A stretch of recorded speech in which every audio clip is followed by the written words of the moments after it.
Well, hello, everybody. Welcome to Virtual Thursdays Dire Literary Series. And tonight, my host. See, I'm thrown. I'm gonna be honest. Honesty moment right now about today. Mercury's in retrograde, and my computer refused to turn on 15 minutes before. Then I had a tantrum, and then it turned on. So I blame the So I credit the tantrum and bad juju for making things work. It's really bad reinforcement. But our guest is the wonderful Ben Tanzer, and let's see if I can get see if I can get Ben's stuff up for everybody to see. Ben's got an amazing bio, and we're going to talk about when we do the Q&A, him being a teacher, a coach, a nonprofit leader, a publicist, a podcaster, but we'll stick to writing. So Ben's work includes the short story collection Upstate, the science fiction novel Orphans, and the essay collection Lost in Space and Be Cool. He is a storySouth and Pushcart nominee, a finalist for the annual National Indie Excellent and the Eric Hoffer Book Awards, the winner of the Devil's Kitchen Literary Festival Nonfiction Prose Award, and a Midwest Book Award. He's received honorable mention as the Chicago Writers Association Book Awards for traditional nonfiction and a bronze. Oh, speaking of Olympics, a bronze medal from the Independent Publishing Book Awards. He's also written for Hemispheres, Punk Planet, Men's Health, and The Arrow. And what's missing here is in that bio is his new book, The Missing. So hey Ben, how you doing? I'll turn I'm it good, over to man. you now. I really appreciate you having me here. This is very cool. All right. Are you going to be reading a little bit for us? Or? I could read something short if the audience can bear it. Absolutely. Just let me know. Yeah, read something short and then we'll do some Q&A stuff. That'd be perfect. Cool. So just a bit of backup or background. I have this new novel out called The Missing. I am now being highlighted right on. Hey, everybody. It is about, this gives nothing away. Right off the bat, you know that this couple, Hannah and Gabriel, their daughter has run away and they have no idea where she is. She doesn't want to be in contact with them. She's left with an older boyfriend. It's not quite criminal. And so the local police don't really care. And instead of telling the story from the daughter's perspective, I thought it'd be interesting to try to tell it from the parents' perspective and how well or poorly they deal with her being gone and how well or poorly they deal with each other. Because it's a marriage story, I also thought I would try to swap the POV or point of view every other chapter between each parent. So sometimes they're in a parallel place and they're trying to figure something out, or they're listening to a conversation. Other times they're doing their own thing. This is a standalone chapter, so to speak, from the mother, Hannah. And she's sort of responding to what she believes is her husband's perception of how well she keeps her shit together in general. So this is Hannah. Holding on is what I've always done. That's nothing new to me, but the feeling of ongoing panic is new, if that's even the right word. One time, I should add their daughter's name is Krista. One time, Krista and I got caught in a freak snowstorm while we were driving to a party at some cousin's house somewhere off the beaten path and hours away. It was spring or aspired to be, and we didn't check the weather. Not that we ever check the weather, which seems like something real adults must do. They understand the importance of knowing what's to come so they can plan accordingly. I never became that kind of adult. I wasn't raised in a home like that. Live and let live, push forward, keep moving, never sweat the small stuff and figure things out along the way. That was my house growing up. Did anyone ever teach me how to do laundry? Yeah, no. So it seems funny now, but everything does. Anyway, Krista and I had packed our bags. We got into the car. We started driving. And within an hour, the snow started. There were flurries at first, dusting the roads and our windshield, a layer of confection sugar whipping about. Cars would slow down at times, but it felt like little more than a belated belch of winter, smoke trailing a plane, a brief memory of something here and past. Soon it was coming down in waves, bucket of snow, morphed and contorted into a sheet of white, dancing in front of the window and enveloping the car in a crunchy hug. The car started to slide under my grasp, and as I slowed, some cars joined me in a communal trudge through the elements. Others continued to treat the weather as if these were normal conditions, weaving between and around us, their red lights dotting the road, a telescopic sniper sight, scoping out his victims, here, then gone. I began to wonder if I could stay on the road at any speed. A car zipped past, jerked to the left, dissolved across the center line, corrected itself, jammed to the right before skidding off the road and liquefied as it merged with the towering snowdrifts now encroaching on the shoulder. I felt this vice attach itself to the middle of my back, and like a rash, it started climbing up my spine, neck, shoulders, and head before it seeped into my brain. My thoughts grew disjointed and trippy. I wondered if we were still on the same astral plane we'd been on when we left the house. We were engulfed in darkness, but for the inches of light in front of our car. I didn't trust myself to believe the other cars I saw were even there, and I imagined the ways we might die that night, run off the road by an out-of-control semi, rolling into an unseeable pileup and crushed by the cars coming in behind us, white walkers emerging from the shadows and gorging on us whole. I couldn't let Krista know how I felt. This was my burden. I had to protect her, and I would see it through to its inevitable conclusion. Fingers melded to the steering wheel as we pushed into oblivion. Mom! For a moment, the voice was disembodied, traveling from some parallel place. Mom! The voice was clear now. Krista, of course. Who else? Firm but shaky.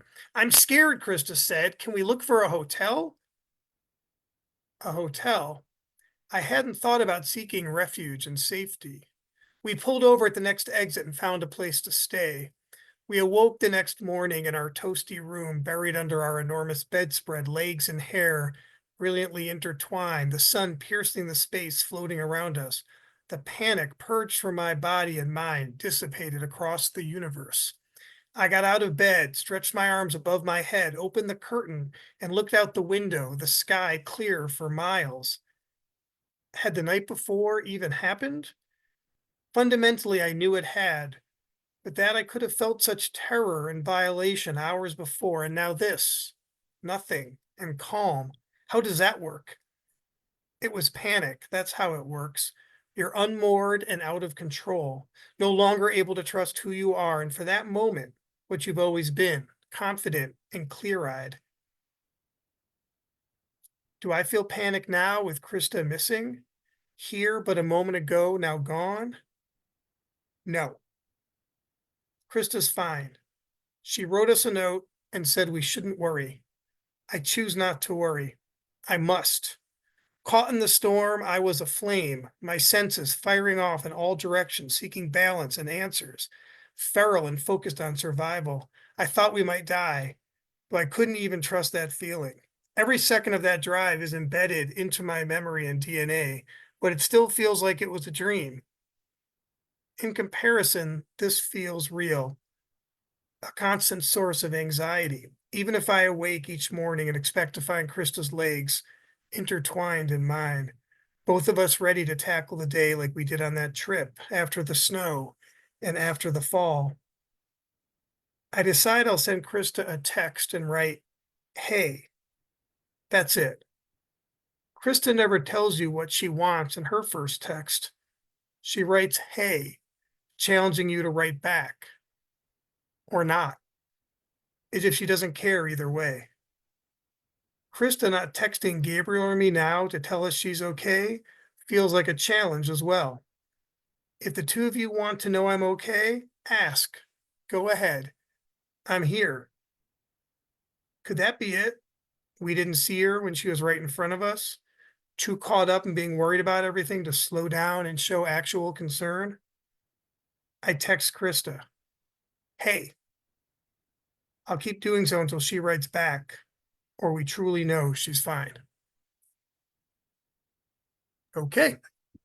All right. Great job. Thanks, And man.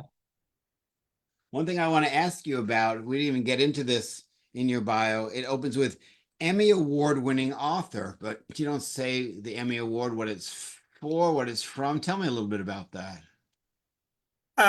Yeah, so it's funny. I used to not mention it, and then a publisher was like, "You have to mention that." Oh, hell yeah. Um, I'm not I'm very proud of it. It's a good story, but it is an Emmy. However, it's for writing a public service announcement campaign. So it's for a nonprofit I used to work with, and it's a regional Emmy. So my children like to point out that it's not a real one. However, on paper, it definitely sounds real. And when I got fired from my longtime nonprofit job, I took that Emmy, which should have been kept in the awards case, and I brought it home. So both on paper and in person, it absolutely looks like a real Emmy, but it is a Southwest Regional Public Service Announcement Emmy for writing. But I'm very happy about it. The woman who brought me in on the project stole it from her office, gave it to me, and then I stole it from my office. So anyway, if you want to see it, it's sitting in our living room on a bookshelf. Yeah, that's really, really cool. That's a great story. And tell me also, you work with nonprofits and publishers and authors and businesses, and you help them tell their story. Do you do that kind of as a developmental editor, like as a writing coach, or do you ghostwrite their stuff? There's probably a little bit of all of that. With nonprofits, one of the things I'm doing a lot more of in recent years, which in all sorts of also statewide and federal agencies and parents, and is really working on them to sort of excavate, for lack of a better word, their personal stories, how they can talk about their work, how they can talk about being leaders, how they can talk about being effective. I do also, however, write things. I did a parent training for a federal organization, and they said, could you turn that workshop into, like a 2-page how-to so we can share it? And so then I crafted that piece. So in my full-time nonprofit days, now I'm sort of contractual and freelance. I wrote everything you can imagine, speeches for the boss, bullet points for people we worked in the community when they were doing interviews. I wrote press releases and white papers and blog posts, tweets.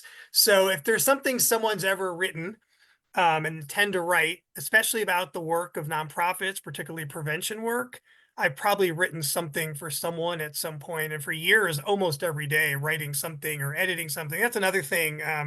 People will give me what they're working on. So we would have policy people, and they would say, "Here's the so like if you this is pretty interesting. I didn't know this. If you testify in front of Congress, you have to turn in the scripts. So like you'll see people reading scripts. If you ever notice, if you look, they're reading from pre-written words at the table before they take questions. They have a statement. So we used to work with a policy person, and I would get the statement ahead of time, and I would have to edit it and make sure it was on message, and we were hitting, probably did not want to use the word hitting, it was prevention work, trying to craft the right response to lead the audience down some kind of path. So I did a lot of that. And then with authors, I'm glad you asked, but number of forms. A lot of times someone knows someone who says, hey, I've got a manuscript. I don't think it's quite there. Can I bring you in on this? Occasionally I've had other gigs where someone will say, I wrote 1,000 blog posts, but I think there's a book here. Can we make it into a book? So I've done that too.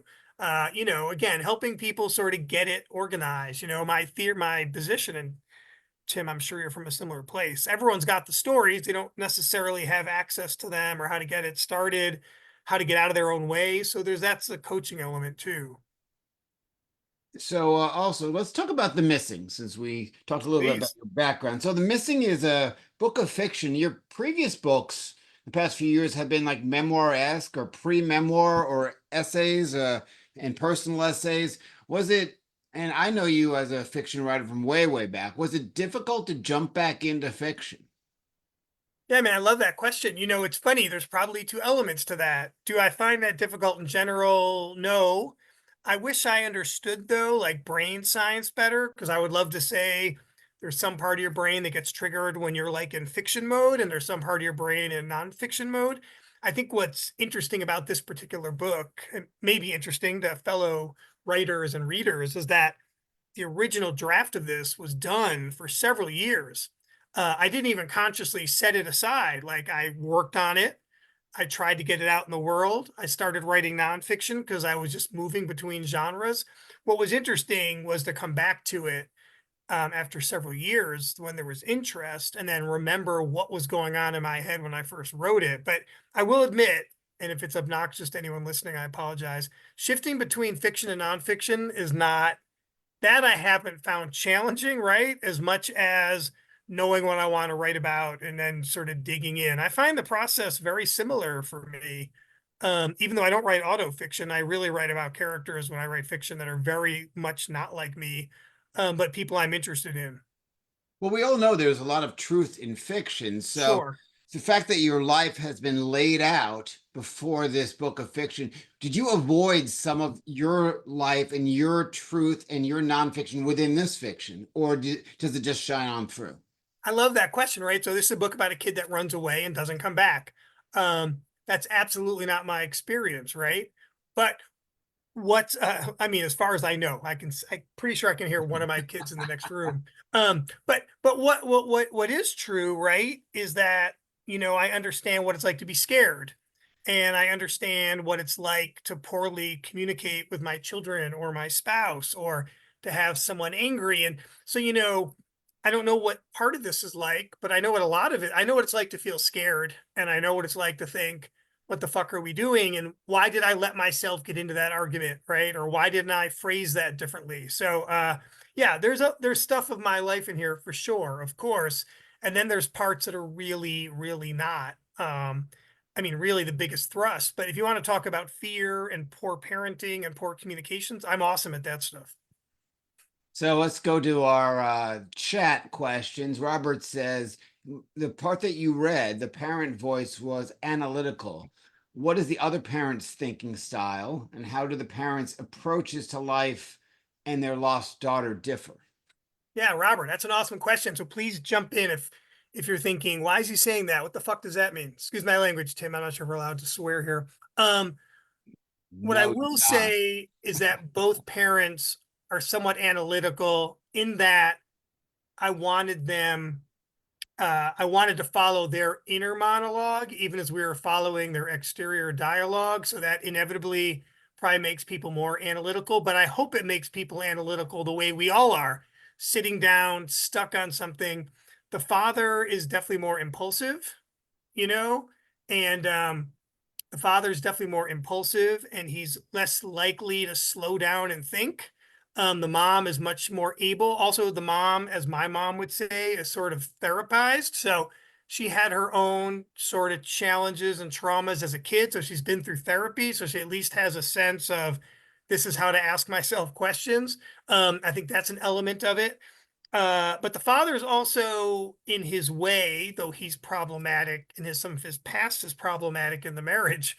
He's much calmer, right? And so he is able to maintain a kind of balance until he isn't. So that's the way the parents differ, and that comes up in the language for sure, and that comes up in how they see things. They also, which I think is important, I hope, and I hope it works, I believe it works, you know, they've known each other and been involved since they were teenagers. But one way you see their voice and their thinking differently is they don't remember things in the same way, the same incidents. So there's a scene from early in their relationship where he takes her home and she invites him in. She's never done that. And he thinks she's uncomfortable because there might be some romantic interest on his part. Um, and so he's trying to be cool, like not be too aggressive or pushy. They're friends. But she's not uncomfortable with the sexual nature of the relationship.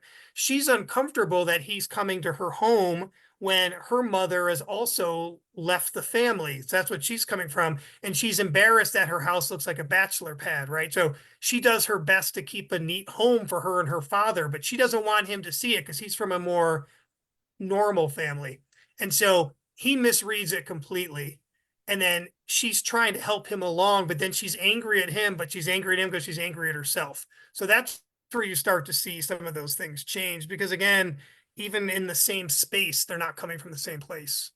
Okay. Another one from Robert. The topic of missing child has been done in movies, like for example, the movie Yes. Missing, and on milk cartons. Sorry, I've got to laugh when I hear that. So, how did you deviate from milk carton? No, the question is going to be, how did you find something new, or is there something new? Is there some twist in? And don't give the book away. Just kind of be like, is there a twist here? Yes, I think I'm contractually obligated not to give things away, but it's a great question. So how is it different? In one way, it's different. And this doesn't give anything away. You know, there's a temptation, I think, to go some weird Mel Gibson route where like the parents are heroes. One of them is some superstar. They're smarter than the police. They figure it out. Neither of these parents are smart enough to figure anything out. Like they don't know what to do. I think what's also different is that they're very focused on finding their daughter, but they're also not completely incapable, they're not completely capable of stepping out of their own stuff. So here you might think they would be totally focused on finding their daughter the whole time, and they're actually not capable of doing so. I think another element is that the daughter's a ghost. In a lot of these movies where a kid disappears, you're getting clues, you're getting notes, you're getting leads. The kid somehow pops in and out of the story. There's none of that. It's the two parents, and what you're dealing with is a bit of ghost story. It was funny. I did an interview with someone, and he was like, "So you wrote a horror story?" And I thought, "No, I don't think so." I go, "I would be thrilled to write a horror story," and I go, "I'd be thrilled if it sells better because it's a horror story." But then I said, "What do you mean?" And he was like, "What's a horror story? You face up to your worst fear, and you have to see if you can handle it." So I also think it's different in that way. Well, different for me. Maybe that's a more important point, Robert. That's not the kind of stuff I usually write about, which is the fear is so intense and you either face it or you don't, which leads into, not that I'm jumping the gun here, Tim, it also leads into Karen's, which is how does a narrator maintain so much hope, right? So the mother has a kind of, now this is early in the book, the passage I read. And Karen, I'd love you to push back on this or react, which is the mother has hope early on because she can't see it any other way. She's also unable, so I've used this word already, to really do much. She's just trying to will her daughter to return. The father has sort of blind hope and he tries to do more, but going back to this thread of him being heroic, he's not super heroic, but he's also not super heroic. He's not heroic like people look like again in movies. Like he has no way to figure it out. And the daughter, it's funny, and I honestly believe this, even in 2024, this book doesn't necessarily take place right this moment. If you turn off your phone and you don't post anything, and you just drive away, and the police don't really care, is anyone going to find you? They don't have to find you. So the parents are maintaining a kind of blind hope, but in different ways. The dad really does think he's a superhero, and he's not. And the mom is just like, I'm not going to deal with anything that isn't positive. I would suggest that doesn't serve her as the book evolves. Karen, to give you a little bit of a insight into that.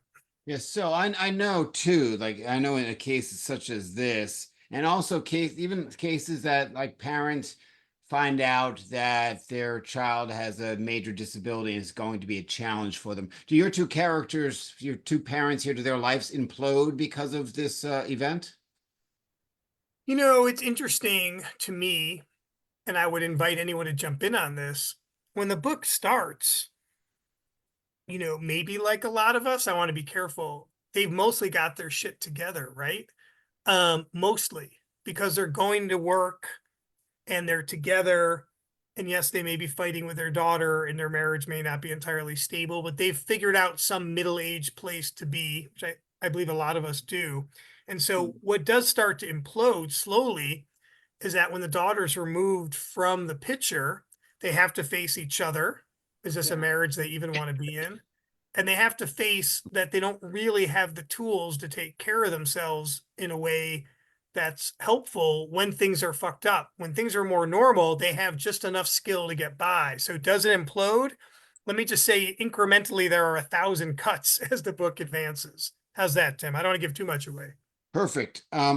Really, let's talk a little bit about this podcast will change your life. You've been doing Please. this for, Lord, when did you start? 2000 and I think we're 15 years in, but I also know that at one point I was using a different platform and I had to move the shows. And so all the shows I believe are sort of identified as starting in 2010, but I think it's slightly before that. It was about a year or two into it, and one of the platforms was kind of like MySpace. Whatever I was using just ceased to exist. So I was able to save the shows, but not where they were originally located. But I think 15 years is about right. Um, that and you sounds right. That sounds a little crazed and you- correct. you've interviewed hundreds of authors and people. What was the most strange event that happened during one of your podcasts? I really like that. Well, the worst thing that happened, this is back when I used to drink more, is that I was with a guest and we were walking through the streets of Chicago doing the interview live. And we had been drinking at an event. And about 45 minutes into the interview, we just sat down on a sidewalk and I looked over and the recorder wasn't on because all the files were filled and I didn't understand yet you had to delete files. So the entire interview disappeared. I mean, it didn't exist. I hadn't recorded a single word of it. That's not strange. That's just a bummer. Another time I interviewed an author who got really famous later. It was the first time I walked with someone. So clearly walking plays a role. And we just like walked out of the bookstore, down the street, up a stairwell, onto a train. And like, we just kept going and going off the train. He's like, hey, come to my hotel. I have some beers. It's all in the recording. And the only thing that's strange about it is we got to this hotel that I know that I like would actively normally try to avoid if I walked by it at night. And he's like, I'm staying here. And I thought, oh God. And then we went into the hotel and I remember the rugs felt really spongy as we walked down the hall. And I thought, do they kill people here? Is this where we're staying? At this point, it was like 1 or 2 o'clock in the morning. But we finished the interview in his room and no one got murdered. But there was that moment. There was definitely that moment where I thought, am I giving up my life for a podcast? But then, the writer became fairly famous. And I thought, just as well, man, if this is the final moment we have together, I'll be glad I captured some of it on film. It was a bit like Blair Witch Project. In Yeah, terms no. in terms of like the writing community, did any of the connections you made from your podcast help your writing career in the future? Yes. So look, dude, we're doing this interview. Now you're in our relationship goes back way before you coming on my show. And I'm thrilled. We did a great interview and I want to plug it. I really, really enjoyed it. I mean, in a way, we didn't know each other that well before it. I also want to be transparent. When the idea of doing a podcast started, it's not like I was the first among many. I was at the beginning of something, but I think what's interesting is right off the bat, I had three very distinct ideas to do a podcast, to do a blog, to write book reviews, of which I've written so many, and I read a ton. I thought to myself, if you do this, you can promote people you appreciate, right? So you contacted me with that a year ago and you said, dude, I got this whole thing coming out. We never really did this. Like that excited me, right? So there's an excitement for me about just doing it and hopefully benefiting any one of you that I'm able to do this with. There's that. This isn't your question, but I'm getting to it. I also always thought, part of my goal every day is to enjoy myself and have fun. Not everything pays money, but it's all part of a larger project of, being connected, making money, hustling, running around. So I always thought this is fun. This will be fun. But to your question, I always had a third idea in my head was if you do this well, whatever well means, it will serve your career too. People will find your books, they'll find you. And so, yes, I would say, more generally, every episode I've ever done has served my writing career. What's funny is when I went freelance and contractual, the podcast definitely served my ability to pay the bills. The podcast doesn't pay any money, but it opens all sorts of doors and always has to other opportunities. So it's absolutely paid dividends. And I think what's interesting is I don't think the podcast has sold more of my books. And for anyone listening, I apparently don't do a good job of selling books. I get that message all the time from publishers. But it's allowed me to build a whole life where other things happen. So yeah, I would say it's always paying off, and it's building friendships. And I don't want to be super cheesy. I have an intense need, or whatever the word is, to make new friends and find people and meet people like you and go out and be connected. I mean, it's not just that I'm a massive extrovert. The idea of making friends and connecting people to other people was always very exciting to me. And the podcast has played that role, to the nth power over the years. All right. Thank you so much for being on the show. And like, your publishers may not like, here we are. Now we're going to promote the book Missing. Who's the publisher of this book? 713 Books. They're out of New York and LA. They're absolutely terrific. Leland Chuck is the founder and the head dude, but there are other people involved, other writers I really love. Kurt Baumeister and Dee Oh, Foy. So they do some really cool shit. And the books are great. I'm proud of my so book. listen, 713 Books. Ben Tanzer is here promoting this motherfucking book called The Missing, and you should appreciate that. And I hope you guys sell a ton of books. Thank you so much for being on the show. Yeah, dude, I so appreciate this. And for everybody coming out and listening. And, if anyone has any follow-up questions, please don't hesitate to give me a shout. It's such a, it's so self-serving and yet also so joyful to talk about your work. And I'm always happy to do that. All right, so anyone that's watching the streams on Facebook that wants to come in, the link's in the event page. The link is also on the Virtual Thursdays group page. You want to be on the open mic, as I always say, I will gladly let you in. And Ben, thanks once again. Okay, does that mean I'm getting the boot? No, you're not getting the boot, but the live streamers are. See ya.